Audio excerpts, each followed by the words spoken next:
முதல் வாசகம். மானிட மகனின் ஆட்சியுரிமை என்றும் உள்ளதாகும்.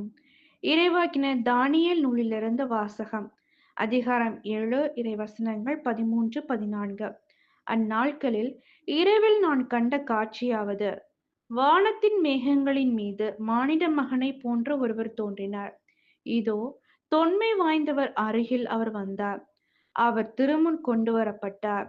ஆட்சியுரிமையும் மாட்சியும் அரசும் அவருக்கு கொடுக்கப்பட்டன.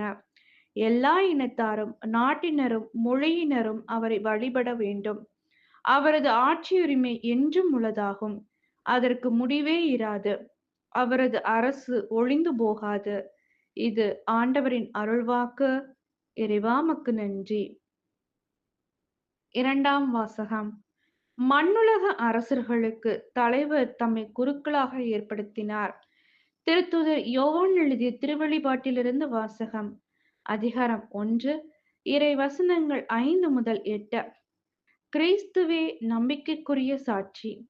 இறந்தோருள் முதலில் உயிர் பெற்று எழுந்தவர். மண்ணுலக அரசர்களுக்கு தலைவர்.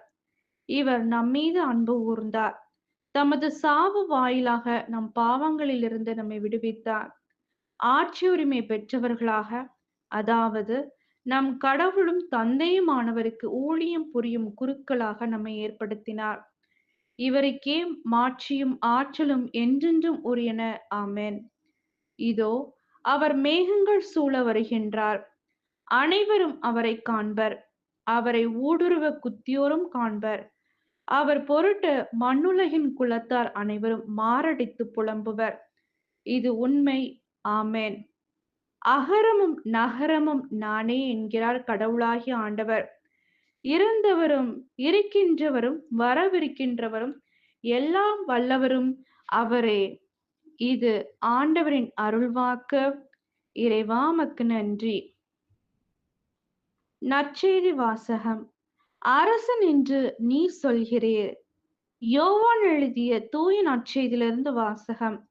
அதிகாரம் 18, இறை வசனங்கள் 33 முதல் 37. அக்காலத்தில் பிலாத்து மீண்டும் ஆளுநர் மாளிகைக்குள் சென்று இயேசுவை கூப்பிட்டு அவரிடம், நீ யூதரின் அரசனா என்று கேட்டான். இயேசு மறுமொழியாக, நீராக இதை கேட்கிறீரா, அல்லது மற்றவர்கள் என்னை பற்றி உம்மிடம் சொன்னதை வைத்து கேட்கிறீரா என்று கேட்டார். அதற்கு பிலாத்து, நான் ஒரு யூதனா என்ன? உன் இனத்தவரும் தலைமை குருக்களும் தானே உன்னை என்னிடம் ஒப்புவித்தார்கள். நீ என்ன செய்தாய் என்று கேட்டான். இயேசு மறுமொழியாக, எனது ஆட்சி இவ்வுலக ஆட்சி போன்றது அல்ல.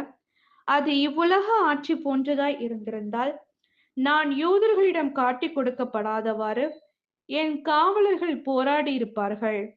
ஆனால் என் ஆட்சி இவ்வுலக ஆட்சி போன்றது அல்ல என்றார். பிலாத்து அவரிடம், அப்படியானால் நீ அரசன்தானோ என்று கேட்டான். அதற்கு இயேசு, அரசன் என்று நீர் சொல்கிறீர். உண்மையை எடுத்துரைப்பதே என் பணி. இதற்காகவே நான் பிறந்தேன். இதற்காகவே உலகிற்கு வந்தேன். உண்மையை சார்ந்தவர் அனைவரும் என் குரலுக்கு செவிசாய்க்கின்றனர் என்றார். இது கிறிஸ்துவின் நற்செய்தி. கிறிஸ்துவே உமக்கு புகழ்.